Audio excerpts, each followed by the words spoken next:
RMA Reform and Infrastructure Minister Chris Bishop is determined to ensure large projects get built quicker. He joins me now. Well, obviously one of the things you're doing is this fast-track legislation. What impact and how different will it be to the existing fast-track provisions that were put in under COVID? Yeah, so the coalition government's got a commitment as part of our 100-day plan to get a fast-track piece of legislation into the House by March 8th, so we're working at pace. Shane Jones and I are working away on that. So it builds on the existing fast track. So back in the COVID days, Parliament passed a piece of legislation called the COVID Fast Track, listed 17 projects that were immediately referred to an expert panel for consent condition application, and then the David Parker's RMA reforms, the Natural and Built Environment Act that Parliament's now repealed, but that contained a fast track as well. So it builds on that. The basic concept is ministers say this project should be expedited, essentially, and then the conditions that are, get appended to a project around how they deal with the environment, deal with any of those effects, all of the sometimes very detailed conditions, they get worked through by an expert panel, senior RMA practitioners. The old fast track panels had an Environment Court judge as the panel convener, and then the projects go forward. So it's designed to essentially shortcut through the long, sometimes very long processes that things like this can take. Some critics have raised some concerns on kind of both sides, really. One, that because ministers are doing it, effectively deciding to go ahead with this, whether it politicises the process a bit too much. But actually, on the other hand, others say, well, actually, it's going to require a lot of complicated work, and it might be held up by ministers not having the time to properly look at these matters. Well, I can tell you certainly from my part, and the exact design is just we're just working through a process now. What ministers, exactly how the process will work, and it's very soon that will become public. We're just literally working that through now. But the high level's been made public. But certainly I speak from my part. It's not going to be a hold up from a workflow at my end in terms of delays or anything like that. But and in terms of politicisation, look, I understand that criticism. I think it's valid. But at the end of the day, decisions around what we do and what we build, they are political. Politicians are the ones who set the pipelines for transport. They're the ones who set the investments across health infrastructure, education infrastructure. Politicians set the budgets for all of those things. Politicians set the priority list for those things. We published a government policy statement on transport, a national-led government policy statement on transport looks very different to a Labour-led, Green Party-influenced government policy statement. So these things are political. The thing that's not particularly political is what we're referring to the panels. So the things that projects have to do or applicants have to do to take account of their impact on the environment, that stuff is much more sort of scientific, much more data-driven, much more apolitical. That stuff should be done by the panels, but what projects go ahead or what ones don't, I think there is a legitimate role for politicians to play in that. What's the possibility, though, of getting, if you like, greater political consensus around that infrastructure projects? Because hasn't one of the problems been that each time we get a change of government, yes, and there will be a change at some point in the future again, a new government does an about face on what the previous government was trying to do. Well, let's hope not, but but I understand the point, and it's something that industry says to me all the time, and I completely understand that. I guess I'd say a couple of things. The first is that with the best will in the world, you can't depoliticise everything. So you hear it in education all the time. Oh, why can't you all just agree? Well, politicians don't agree. There are different values in education. Not everything is just this. There is no scientific nirvana that you must reach. There's no perfect policy that if only we just studied it long enough, we could all just agree. That's not the way these things work, and it's the same for infrastructure.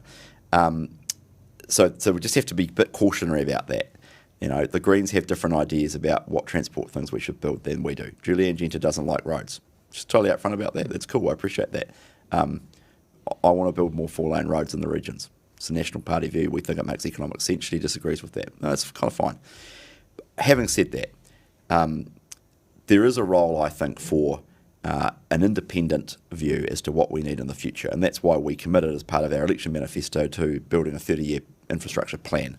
And I've started the work on that, and I'll have more to say about it in due course. But that's why the Infrastructure Commission was set up. So Shane Jones, in the first term of the last Labor government, set that up. and National supported it. He engaged with us on that. So the role of the Infrastructure Commission is to take a independent. It's an independent Crown entity, so it doesn't. I can direct it, but it's not like a Crown government department. It's an independent agency. Alan Bollard, former Secretary of the Treasury, is the chair.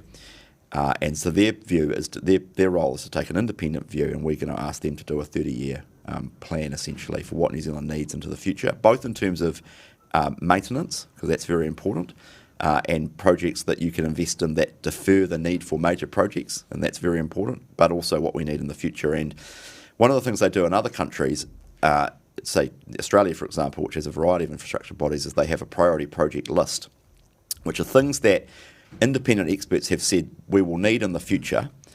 And what I've been told anyway is that depending on how the governments change, the sort of particular political colour flavour, sometimes the list tends towards some projects on the list, and other times it tends towards other types of projects, and I'm sure you can think about exactly how that works.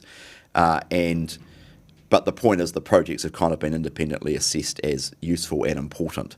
And so you do get that kind of more apolitical, independent view about what's important, but still recognising that there's a role for the political overlay through it. So it's just that finding that sweet spot. I'm really keen to try and find that, and I know the industry's keen on it too. I mean, obviously too, massive cost involved, and I think talking about the Commission, it's just put out a report saying that basically 60% of your infrastructure investment needs to be on just maintaining, renewing existing infrastructure.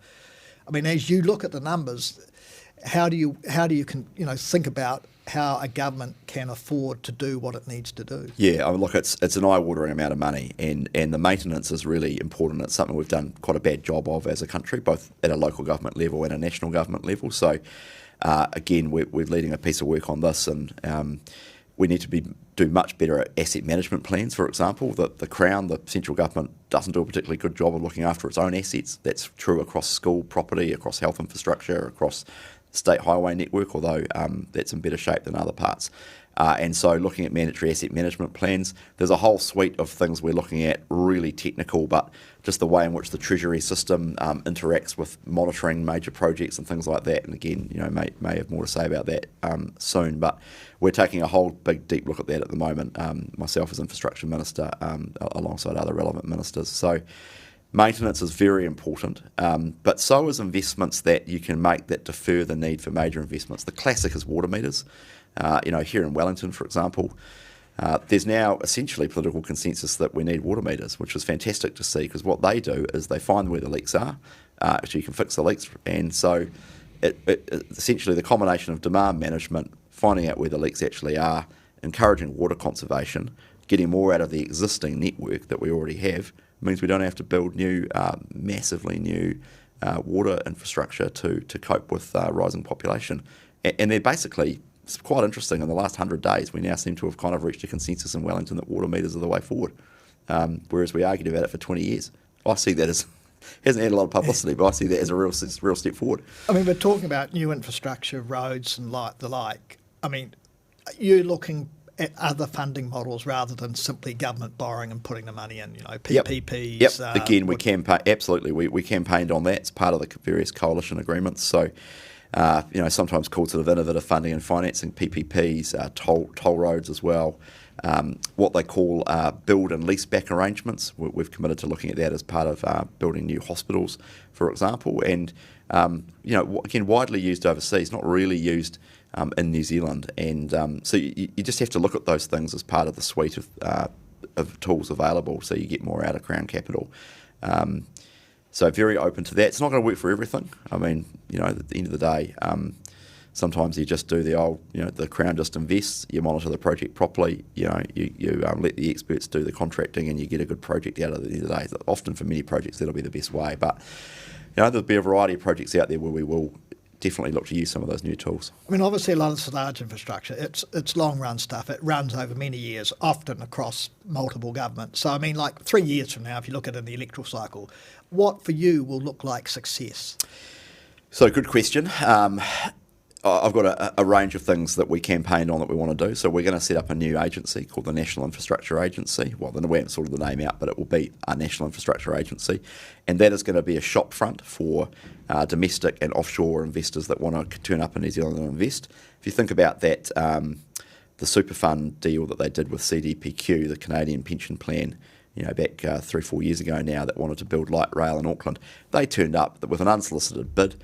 The Crown didn't know what to do. MB said talk to NZTA, NZTA said talk to the Treasury said talk to somebody else. They went around in circles, it took forever, and in the end it never ended up happening. There's other reasons for that, but the initial stuff was pretty bad. So there needs to be a repository or a place where if people want to turn up and invest, and I'm thinking about domestically, including iwi, by the way, who are very interested in investing in long-lived infrastructure with a rate of return, there needs to be a place where they can go. We need a centre of expertise around procurement. The Crown is a bad procurer, they're a bad client, so I think there's lots of improvements there. So we have a new agency. We are going to start to use some of these new tools, PPPs, toll roads, value capture, things like that. We've got that 30-year plan published with a strategy to go alongside it, so everyone kind of knows the direction that we're going. And we've also started to build the kind of regional and city deals that we've talked about as well. So work has started on those as well. Simeon Brown and I are leading work on that, Minister of Transport and Local Government. Those are long-lived partnerships between central government and local government, setting out a plan for a region over 10, 20, 30 years, saying, rightio, as a region, you've got these priorities. As a central government, we've got these priorities. Let's get some agreement on what those are. Let's get some funding structures in place. Let's map out the region, spatially plan the region, particularly around housing and major transport, major industry and things like that. And let's get the funding structures in place to make sure we can go ahead with that. And that is extremely popular with local government. We've been inundated with requests and proposals and plans, and we're just going to work our way through that. Chris Bishop, thank you for your time. Thank you. For more content just like this and all the latest business and political news, head over to mbr.co.nz.